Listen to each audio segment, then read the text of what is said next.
Okay, folks, so you can see this is where we left off in class on that very nice snowy Monday. It was lab time. So hopefully you've gone through the brain and you've finished off that lab and you've gone over the case study and the videos. And so now we can go ahead and look at the spinal cord. And of course we know that it's basically the link between the brain and the peripheral nervous system. But there is something we have to get clear in our heads and understand terminology-wise. And that's actually how nerves are bundled together, and not necessarily just neurons, but they're bundled to become nerves. And you can see here's the spinal cord. This here is actually part of the central nervous system, but everybody that comes off of it is then considered part of your peripheral nervous system. And in the blackboard, you can see that I had given a blank paper that looks like this. And remember, there's the cervical nerves. You just need to know that there's the 8 there. The thoracic, that there's 12 there. The lumbar comes following that. Then you have your sacral nerves, your coccygeal nerves. And then where was our little extra credit dude? Where did he go? That was, oh, he's somewhere around here. I'll point them out again later. But then we have our plexuses, simply know cervical, and you know the phrenic nerve, brachial, and you're going to need to know the intercostals, lumbar plexus, sacral plexus, know that sciatic nerve because that gives a lot of trouble to some people. So we're going to go ahead and just look at the difference between a neuron and a nerve. You can see here's our presynaptic, here is our postsynaptic. That means there's a synapse. We can always tell that the direction goes only in one direction, and that's an action potential. There's our little nodes of Renvier. And if we go ahead and bundle it, it kind of looks like the muscles that we studied in biology. And it's very similar because you can still have fascicles, just like you had muscle fascicles. You have the epineurium, that's on the outside. Then you have your perineurium, and then you have your endoneurium that's on the individual axons.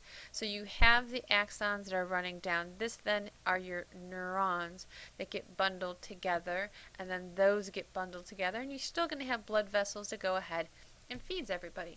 So all together they end up being a spinal nerve. And this is what it looks like in real life, which is just really, really cool. Again, there's your outer covering, there's your most inner covering, and you still have your myelin sheath, and you have the covering that goes over the whole thing. So you can really see there's a lot of things that can go wrong. This connective tissue might be wrong, this little connective tissue, the myelin sheath can start falling apart. So this whole bundle can really unravel and give some people some issues. Alrighty, so how do we classify these nerves? Well, it depends on how they are bundled. So if you go ahead and bundle them, well, some are sensory and some are motor, guess what? It's called mixed. Okay, and so the impulses are from and to the central nervous system. Sensory are only toward the central nervous system, so these guys are our afferent. Motor is going to go away, make it efferent. And so you're going to see when you're looking at your cranial nerves, there was one handout I had, and it actually says which one of the cranial nerves are mixed, sensory, or motor. So you can go back and look at that. Then we're going to have little ganglion along the way, and I always like to think of this as a gang of cell bodies associated with the peripheral nervous system. There's a lot of little critters like these lovely yummy clams if you're into clam chowder. These guys don't have brains. They have ganglion, so basically clusters or grouping of these neural cell bodies in given locations. Now this guy up here, he's really cool. He ends up having a whole bunch and ends up having lobes, very similar to what a human brain is. So an octopus, it sounds really weird, but it's very intelligent. They can learn how to open jars, shove themselves into the jar, and actually put the lid back on the jar. So they're very interesting creatures, but again, much more developed, where they have these clusterings of ganglion. These actually have lobes, and all through their arms they're going to have a whole bunch of ganglion. It's really kind of interesting. But you can have them associated with afferent, and you can have them associated with efferent. Again, afferent goes with sensory, efferent goes with motor. Okay, I was showing you the plexuses on the other page, and it's simply a network of intersecting nerves. And you can see all these guys are kind of going over each other and around each other. They can meld into each other. Um, and what's kind of interesting about that is you have different parts of the body actually sharing nerve groups. And it allows for the body to almost have different feelings at different points. And based on that, and I'm going to get to that in a slide or two here, but you can be able to tell which one of the nerves are damaged based on where the pain is associated. Alright, so a little bit more about our spinal nerves. They do have roots. The ones that are going to be at the back are your dorsal roots. These guys are your afferents. So in the door and out the vent, information comes into the spinal cord through the dorsal side, and then the information goes out the ventral side. And we have a nice little picture right here. So you can see all these little things we just talked about. This is anterior, this is posterior. This over here is going to be your ventral. So here's the tummy. There's your back. So in the door and out the vent. You can see all of these guys here, your roots. There's a dorsal roots and ventral roots. And then you can see how there's like these little bumps. Those are the ganglions. So those are the cell bodies there. And then here, this is where you start those plexi.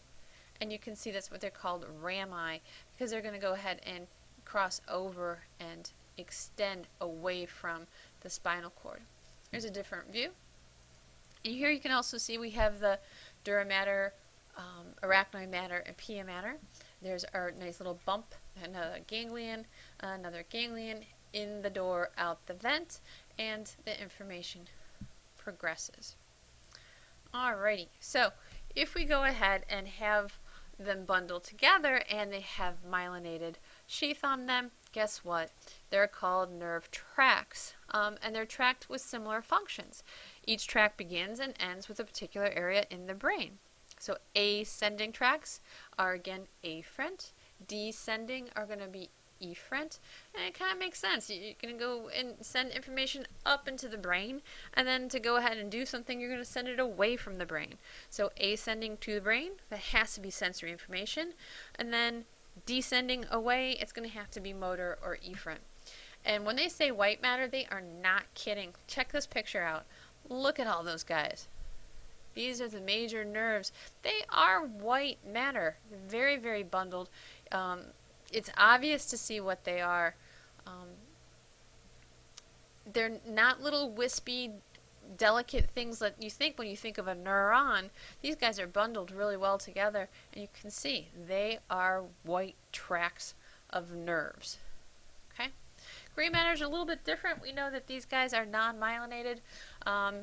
If you go ahead and look at, and you can look at this picture, ta-da!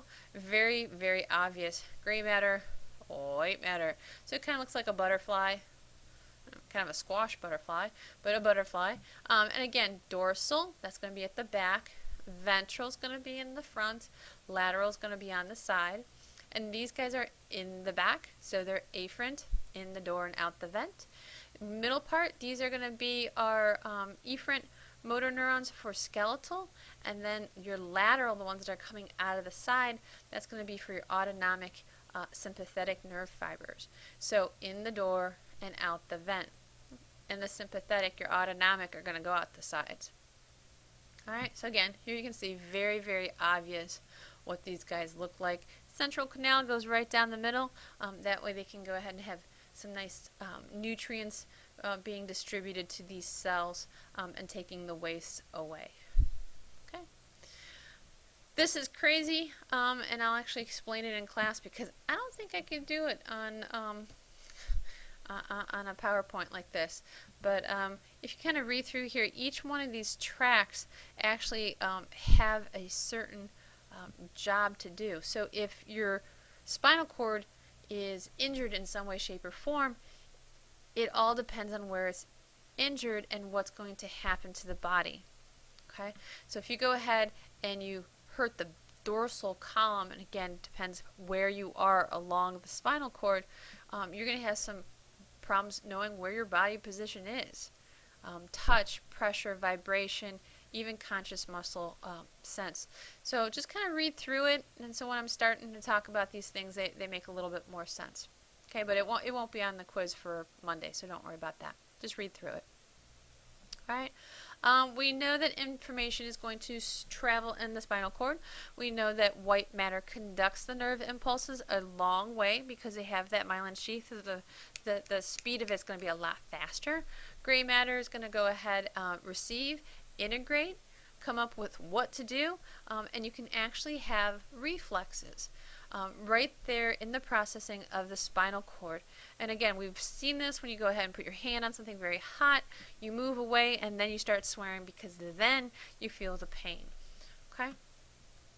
So this is how it works, in the door and out the vent. Yeah, it's annoying, but it helps. I remember it that way. So you can see this, if it's coming in, it must be afferent. We have this little guy here. Remember, that's the inner neuron. And then you can see the lateral one is going to be your autonomic.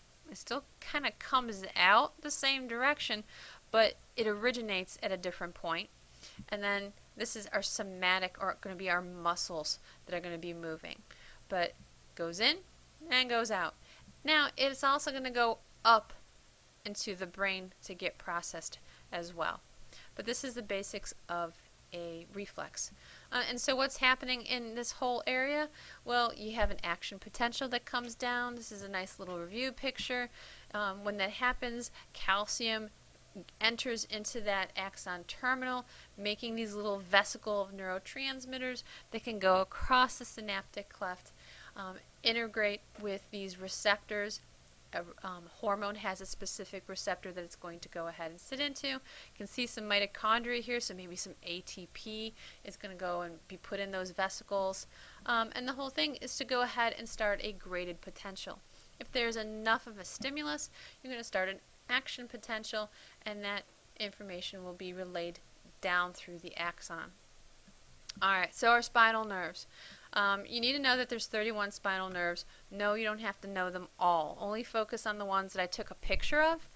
So you're going to know your phrenic nerve, the plexuses, the fact that there's 8 of those, this and that. So look at that picture, but don't memorize all 31 unless you want to. I mean, knock yourself out.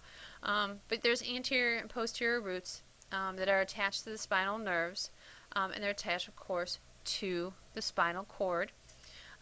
This is the cauda equini. This is the one that's going to be a switcheroo. And basically it's called a horsetail. So you can see that it just kind of distributes out like a horse's tail. Okay. Now, what I was talking about before is that each one of these lovely nerves, they're branching out to different parts of the body, but it may overlap. So I may have more than one organ on a given nerve track. So you can actually have pain associated in different areas. So if I'm looking at this, certain segments of the skin are supplied by the spinal nerves. So if I'm looking here, all of these guys are the same spinal nerve. So if someone loses an arm, right, that whole track is still there. Right? Also, we're going to have what's called referred pain or visceral pain. So not only is your skin, so this is all your skin, this is your derma, okay, skin that's sharing very similar nerve tracks and spinal nerves that are going into the spinal cord, but your internal organs are doing the same thing. So you have your visceral. Referred pain, and I think its picture is the best, is really weird to think, well, gee, my gallbladder hurts, so my shoulder hurts? That's odd. Oh, my liver's killing me, so my shoulder hurts. It does seem very odd, but because they share that nerve track, you're going to feel the pain in different areas. Okay? There you go. We can go ahead and have a whole bunch of reasons to have a homeostatic imbalances. You can have pain that's amplified. You can have pain for things that don't exist. And again, phantom pain, phantom limb pain is one of the obvious one here. This gentleman has lost both of his legs, but he can literally still feel the pain in them.